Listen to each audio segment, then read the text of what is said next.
Good morning. Good morning.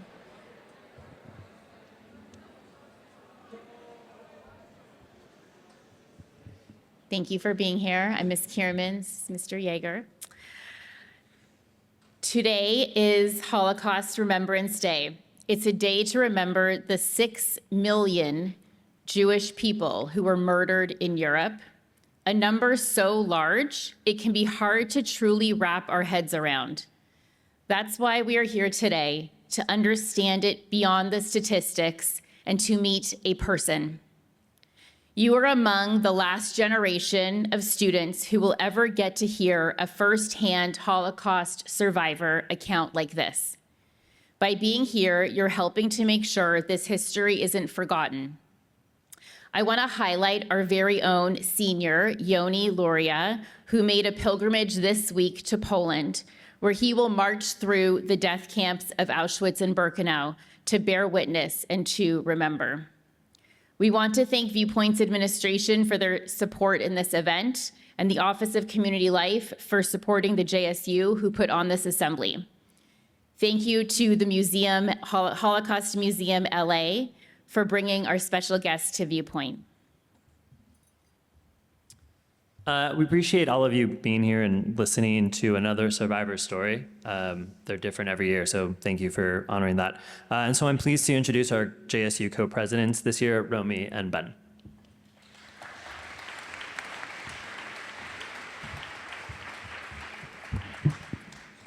Hi, everyone.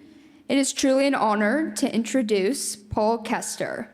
Paul is a Holocaust survivor whose life reflects both profound loss and incredible resilience. Born in 1925 in Wiesbaden, Germany, he was just a teenager when he escaped Nazi persecution through the Kindertransport, fleeing to Sweden while his parents and grandmother were later killed in the Holocaust. Having experienced both the cruelty and the hatred, as well as life-saving power of kindness, Paul has dedicated his life to education, remembrance, and giving back. By sharing his story, he reminds us all of the importance of empathy, understanding history, and standing up against hate. We are so grateful to have Mr. Kester here with us today. At 100 years old, hearing directly from a survivor is an incredibly rare and meaningful opportunity, and it's not something future generations will have in the same way we do. As we listen, we're not just hearing history, we're taking on the responsibility to remember it and to carry it forward. Mr. Kester's story is not only about what happened, but it's also about resilience, courage, and the impact one's life can have on others. It also reminds us that the lessons of the Holocaust are not just in the past. They challenge us to think about the way we treat people today, how we respond to hate, and whether we choose to speak up or stay silent. As we begin, we ask that everyone may give Mr. Kester their full attention and respect. It is truly a privilege to hear his story. Please join me in welcoming Mr. Kester.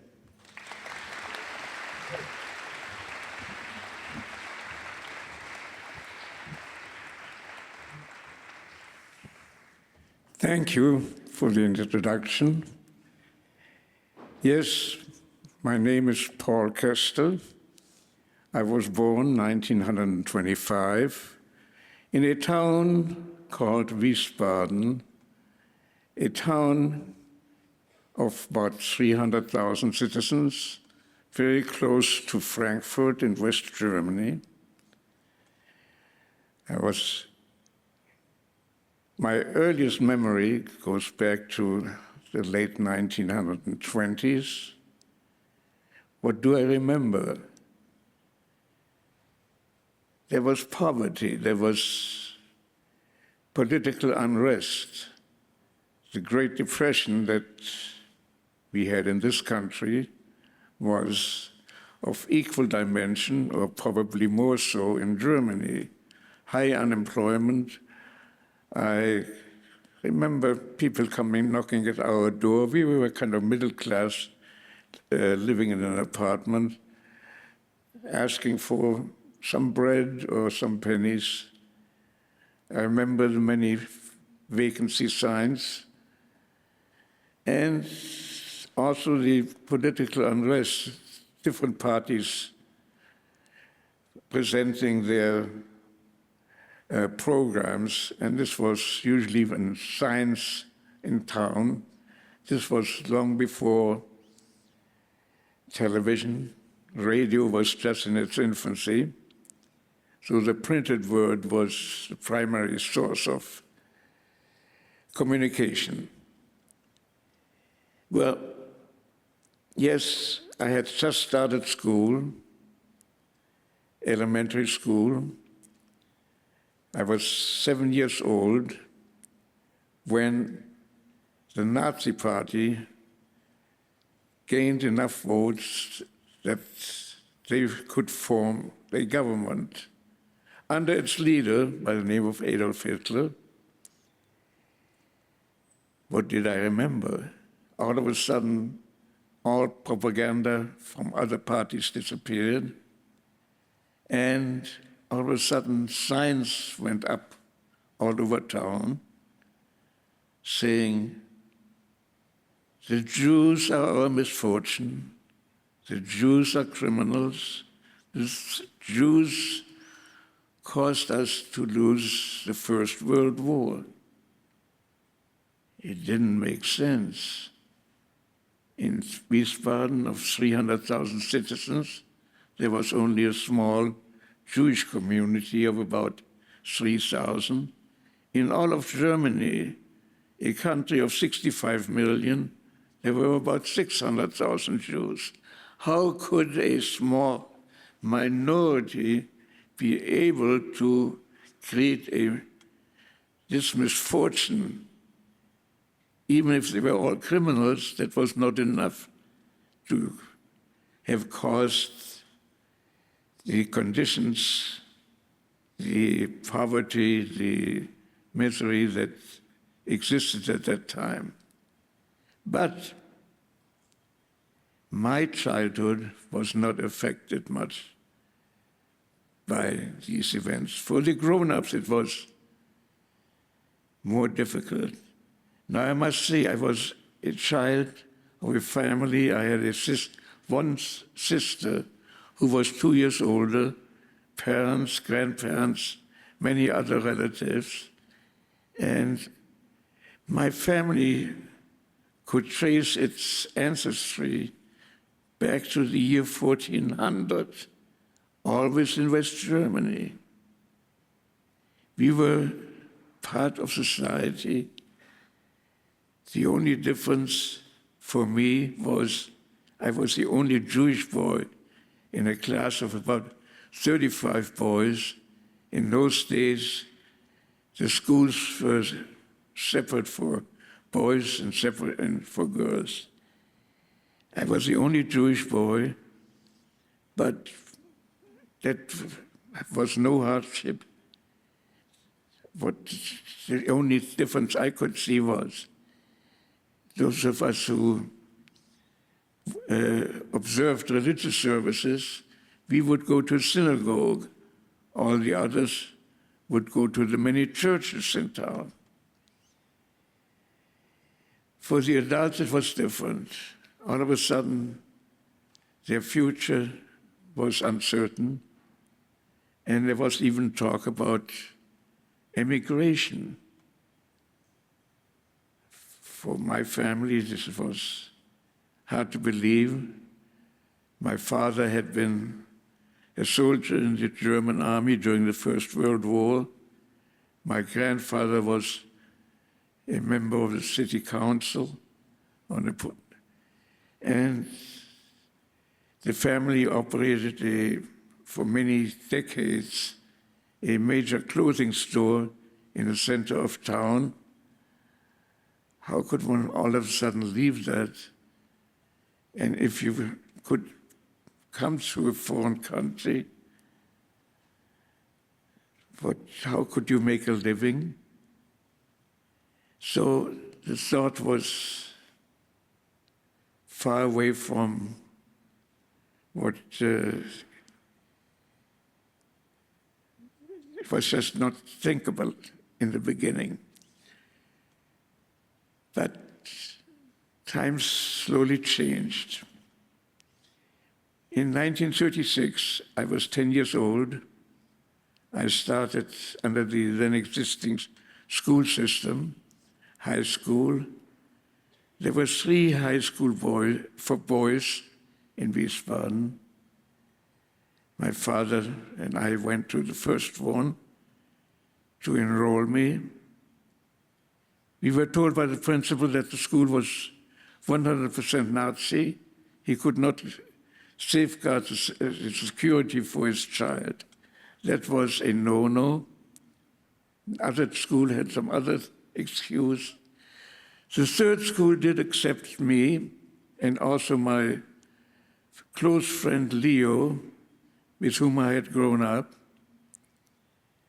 And now, the only difference of being in high school was that there were more demanding academic requirements and also physical activities. Sports were very much important under the new Nazi system. But both Leo and I, we were members of the Jewish sports club. We were good students.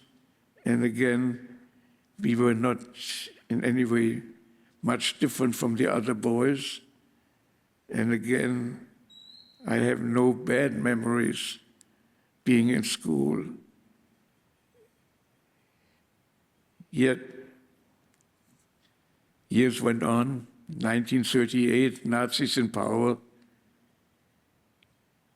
and even my family had to think about that we may have to leave Germany. And my parents wrote to some relatives we had in New York. Could they provide affidavits of support, which were needed in those days to gain legal entry to the United States? The relatives wrote back, we can't do it for the whole family, but we'll take one of the children. My sister was 2 years older, so in the summer of 1938, my mother still took her to Hamburg, where she boarded a ship. In those days, you traveled between America and Europe by boat. Airplanes came quite a few years later. And here this 14-year-old girl was leaving her family, her parents, all she knew, the life she knew, behind, sailing towards an unknown destination, but aware already that her future in Germany as a Jewish girl was uncertain and possibly endangered. My life that summer was undisturbed. I could travel freely. I visited relatives by train, different parts of Germany, had a great time, came back to school, back to sport activities, back to other, yes, one activity which was quite new in those days. We went to the movies. And this all continued happily until one day in November of 1938. We were in class listening to a lecture by the teacher when it was interrupted by a school official who told Leo and me we should go home. There were problems in town. We didn't know what he was talking about, but we did as we were told. I come home, I find my mother and grandmother quite upset. They, like every day, mid-morning, had planned to go to the family business, to the store, about a 15-minute walk. As they approached the center of town, they saw the large synagogue in flames and some stores being vandalized, Jewish stores being vandalized. My father had gone earlier to the store, to our store. The store had many display windows, many glass shelves and cabinets, and a large crowd was busily engaged in smashing it all. A policeman in attendance did not interfere, but asked my father to come with him. Were fighting their way through the crowds. My father could sidestep and went temporarily into hiding. What was telling that day was a major pogrom organized by the government against the Jews of Germany. All synagogues, about 1,600, went up in flames or were destroyed. All still existing Jewish stores were smashed and put out of business. All men between the ages of 16 and 65 were arrested and sent to prison camps, the so-called concentration camps. They were especially earlier created by the Nazi government and mainly for political opponents, and now for the Jewish men. It was, and a special tax was imposed upon the Jews, which basically eliminated or wiped out whatever wealth or possessions they still may have had at the time. It was obviously the beginning of the end of Jewish life in Germany and ultimately for all of Europe. Emigration was no longer a question of discussion, but it became a matter of saving one's life. But where to go? Yes, Germans would let you out, but no country would let you in. Every country's borders were closed.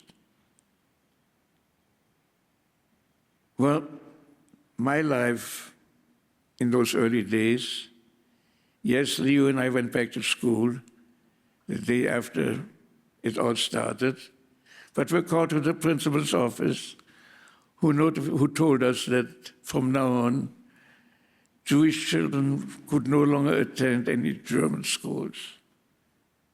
Well, that was the end of my education in Germany.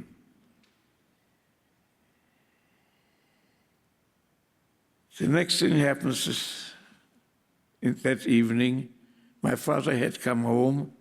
Supposedly the arrests of the men had stopped. But that evening, the doorbell rings around 8:30 at night. I open it. A man in civilian clothing identifies himself as a member of the Gestapo, of the secret police, orders my father to come with him. Within minutes, my father is gone. My mother tells me, get on your bike. Go to our friends, warn them. The arrests are still going on.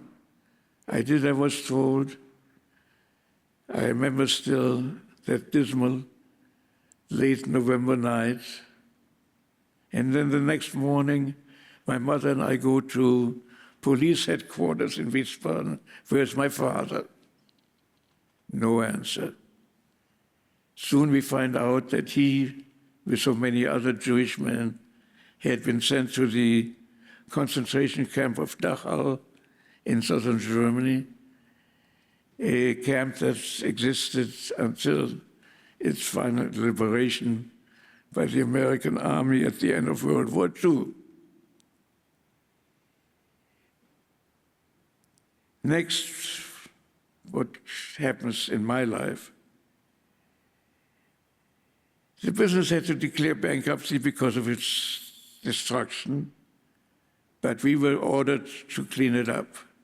For 2 weeks, my mother and I are busy collecting broken glass, straighten out damaged merchandise, disposing of destroyed furniture, a task that kept me busy all day for 2 weeks. And I still remember that at night I had trouble sleeping because the noise of broken glass that I was gathering all day was still in my ears. And what happens to the men? That was a great question. We soon learned that a cousin of mine in his early 20s had died. Later on, we find out he had been beaten to death by one of the guards. Other relatives and Jewish friends received similar bad news.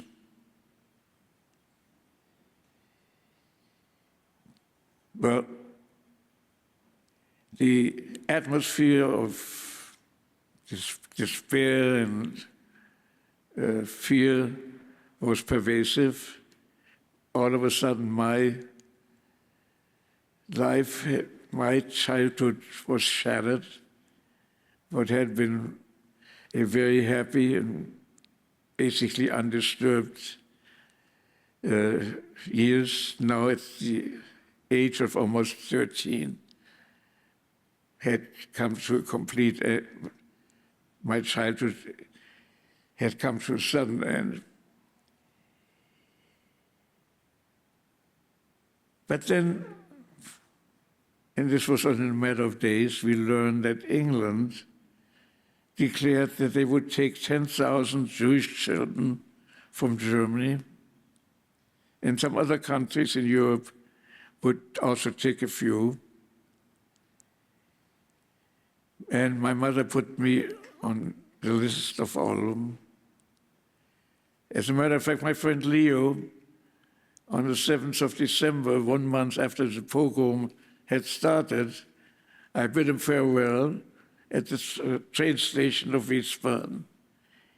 He had relatives in Amsterdam and could leave Germany and move to Holland. I wished him well, but I was sad to be left behind. And then, after about 4 or 5 weeks, my father comes back. He had withstood the hardship and starvation and mistreatment reasonably well. No visible mental or physical damage. And just about that time, we get a letter from a distant relative who is a teacher at a Jewish boarding school in Sweden. Sweden was willing to take 500 children, and that boarding school was supposed to take 30 of those.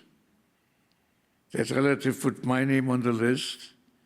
2 days later, I received a letter from the Swedish embassy in Berlin, Germany's capital, advising me that now a permit for me to come to Sweden was available. That removed my name from any other list, and Sweden now was my destination and ultimately my destiny. How to get there? To England for the 10,000 children. They had organized trains.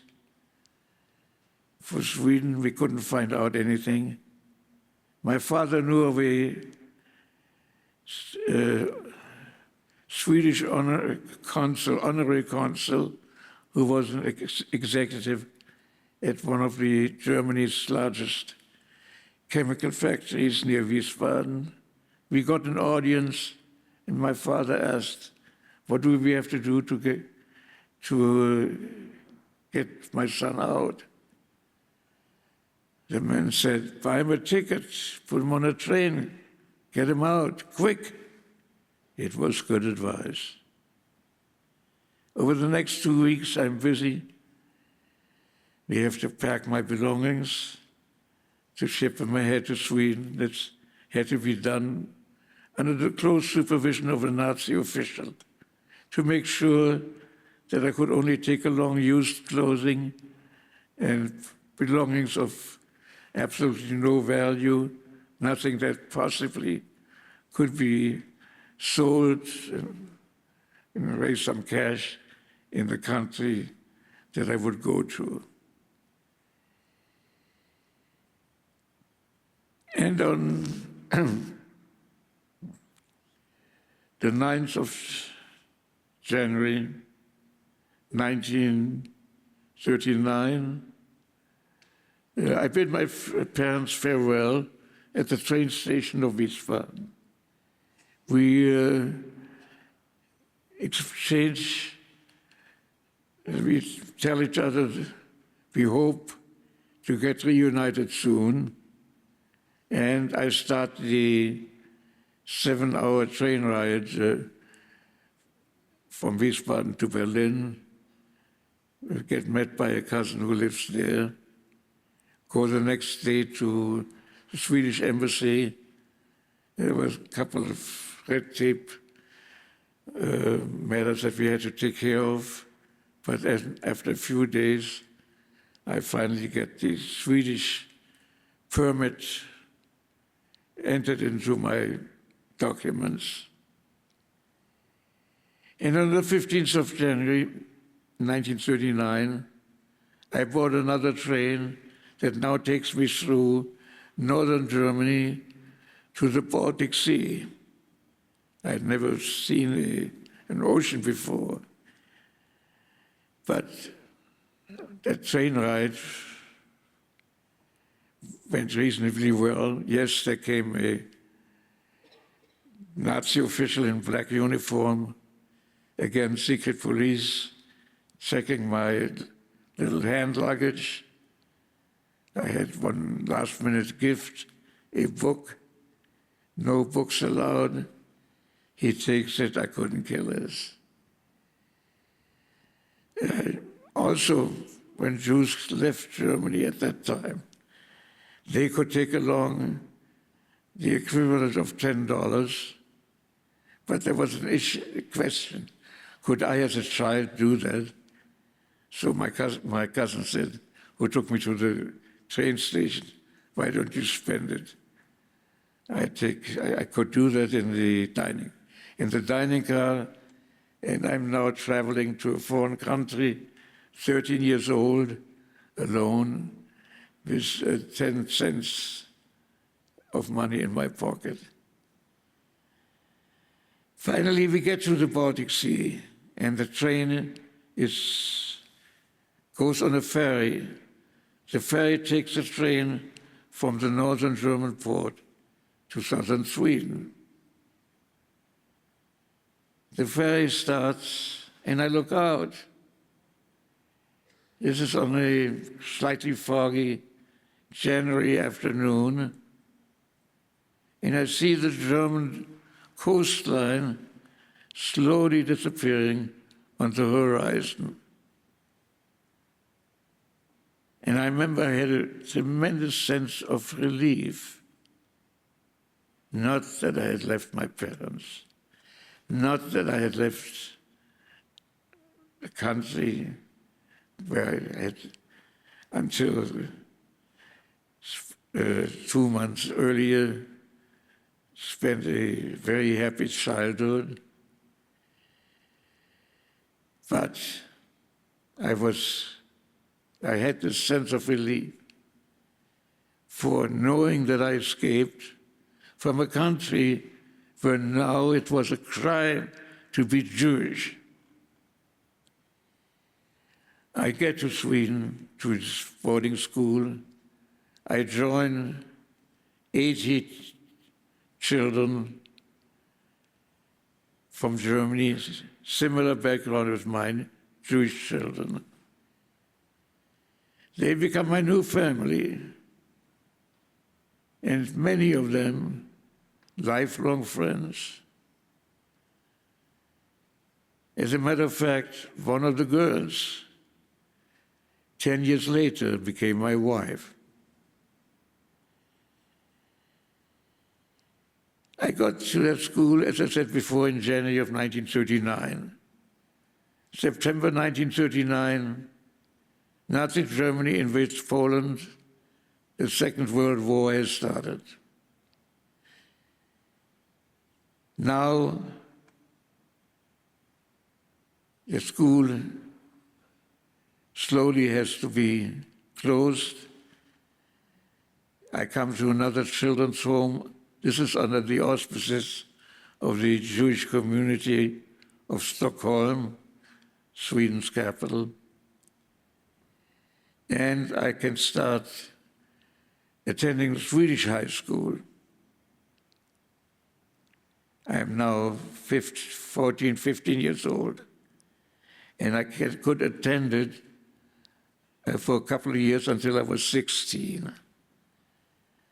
Then there were no funds for me to continue my education,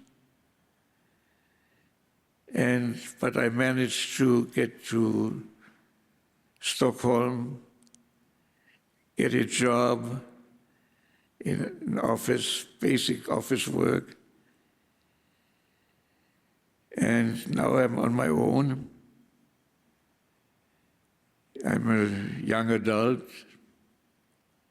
but I still want to continue my education.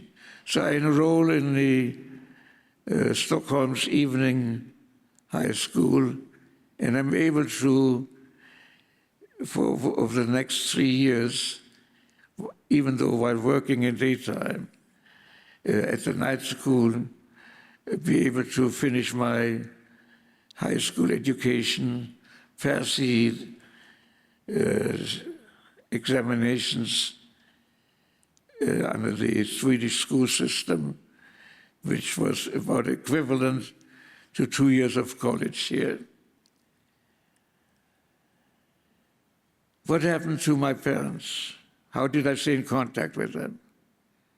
Well, we didn't have today's many means of communication. We wrote letters. I wrote a letter every week. I received a letter every week. When the war had started, those letters were opened and censored by German Nazi authorities. And if there was anything written that was not to the liking or to the censor, which maybe reflected negatively on conditions in Germany, it would be covered with black ink, I guess, so I couldn't read it. Some years ago, I took these letters to police headquarters in Los Angeles. They had a machine, I guess, similar to an X-ray machine, that could read what was written under this black cover. But they let me look at it. What did I see? White paper. Nazis not only covered the writing, they chemically eliminated it. They were always very thorough in whatever they did.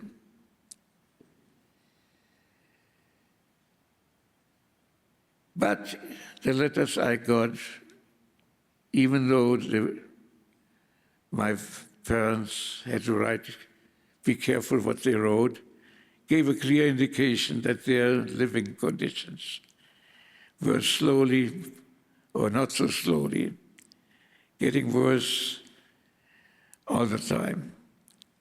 And in Sweden, we were quite informed about what was happening. And we realized, we learned that in 1941,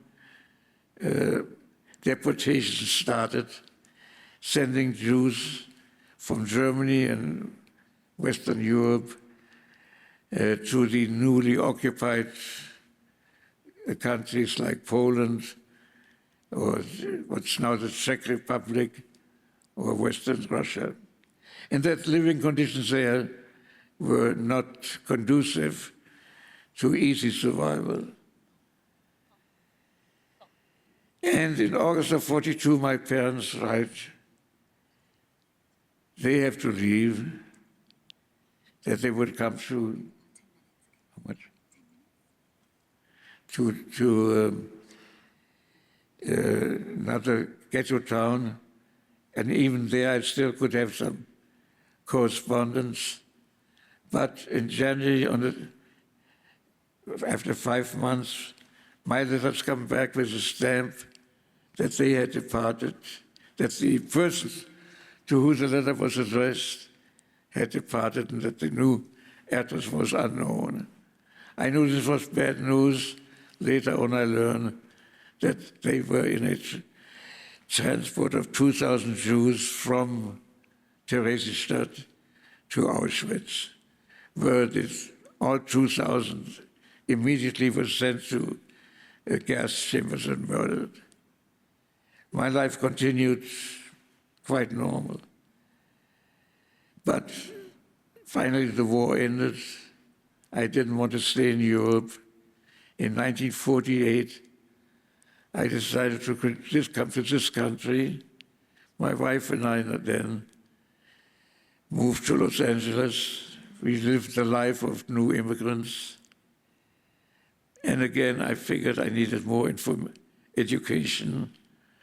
I enrolled in evening classes at UCLA Extension in accounting. I became a CPA. I had a good, demanding but stimulating and successful professional career. And we were able to put the experience of our early days behind and lead a normal life again with family and new home. And looking back, I must say I was lucky. I was lucky that my parents were willing to let their young children leave to foreign countries, not knowing if they would ever see them again. I was lucky that I came to Sweden, one of only 2 countries in Europe that were left neutral and not occupied. My friend Leo was less lucky. He from Holland was also sent to Auschwitz and murdered there. I was lucky that Hitler lost the war. It saved my life.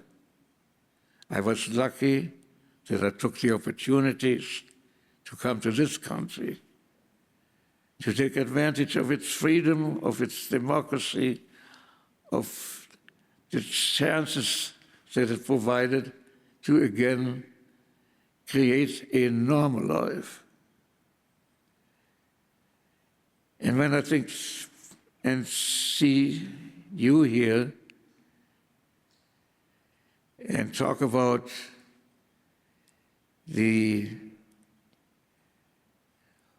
events that took place in my childhood, now defined as the Holocaust, during the early part of the 20th century, I talk to you now, you are the citizens of the 21st century, and I appeal to you, protect your freedom, fight intolerance, fight anti-Semitism. You don't have to hate. Please don't hate. You don't have to love everyone. You don't have to like everyone. But you have to respect every human being, never mind what background, what color, what family, what country they came from. Be tolerant. Have a good life. Take advantage of all that is given to you here. And I wish you well. I thank you for listening, and I invite any questions you may have.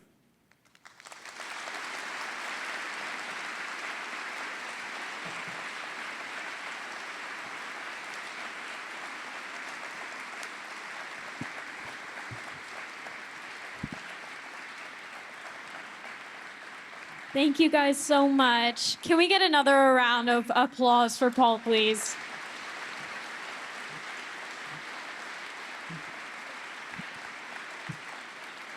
On behalf of JSU and the school administration, we thank you all for listening. His story is absolutely fantastic.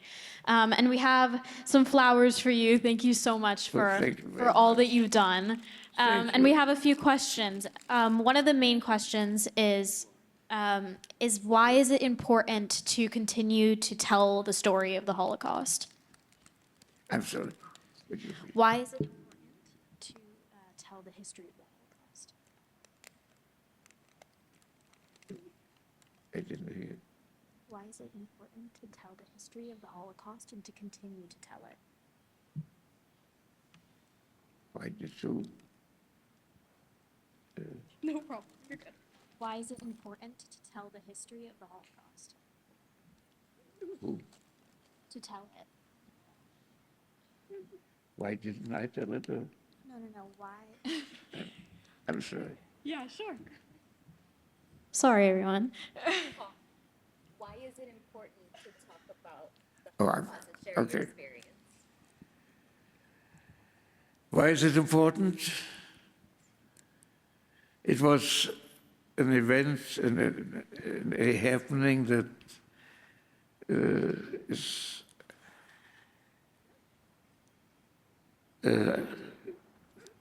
I've been asked, how can you explain it? How can I explain the unexplainable? I cannot. Was of such dimensions, and I think it should be known. There's still so much unrest, so much poverty, so much misery in the world. And this event was worse than anything else, but one has to be aware it can happen. And I tell it to make sure that future generations learn from it, learn how to live in peace, learn to tolerate others. It's a warning how a civilized country can all of a sudden go crazy. A party that started a new ideology of the master race, and all other races had to be subservient or eliminated. It's hard to believe that that could happen in the 20th century, but it did. And therefore it's necessary to communicate, to let you know. Don't take anything for granted. Don't take your good life as something that's owed to you. You have to be aware that times can change, that events can happen, that drastically change everything 100%. I hope it won't happen. I hope you never have to face any bad times of any kind, but knowing that the unexplainable did happen, I think it's important.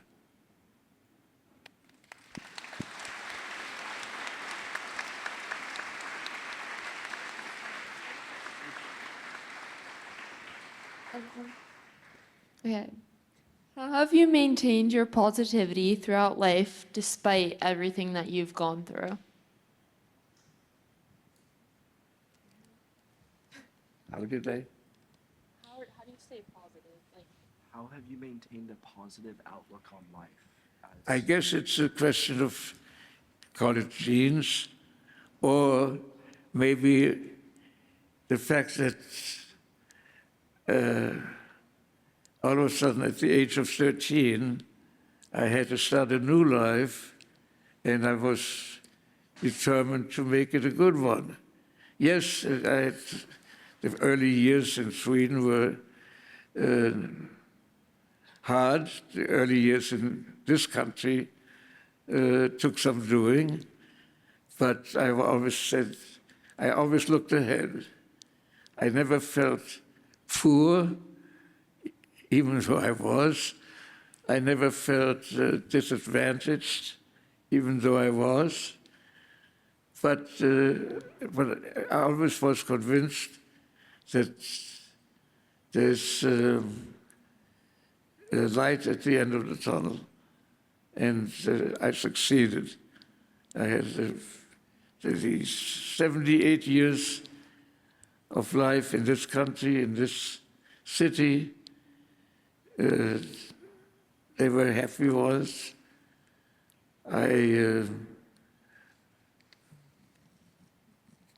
We did it. I was able to enjoy family, to enjoy many things that I wanted to, sports, music, traveling, you name it. And I'm grateful that I had the makings of accomplishing it. It's and that I'm still at this somewhat advanced age of 100, still can talk to you kids.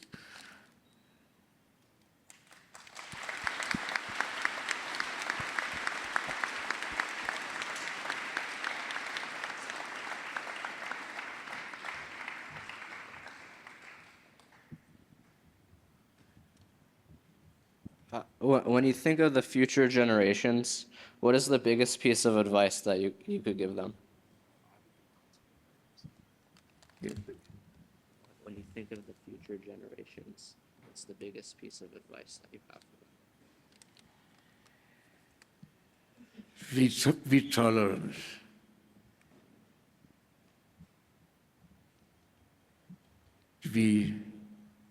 Realize that even those that you have nothing in common with, that every human being has a right to get your respect as long as you get their respect. Take advantage of the opportunities you have. I think you're doing this here at this school, and I hope you do it in the years to come. I had to do it the hard way. I'm not saying that you are doing it the easy way, but I think you have more opportunities, more fun, whatever you do, even if it might be difficult at times to meet the expectations of your parents or your teachers. Give it a try. Be positive and use what talent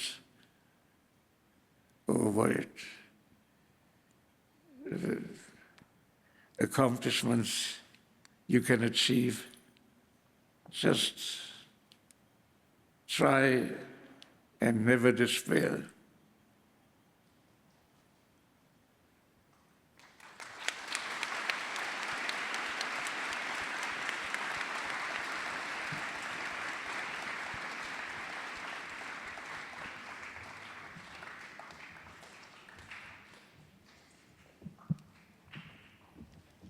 Thank you so much, Paul. We are honored to hear your words today. We really appreciate your story, and we will all carry this with us and pass it on so that we all remember stories like yours. And we can't thank you enough for your ability and willingness to be here and speak to our entire school.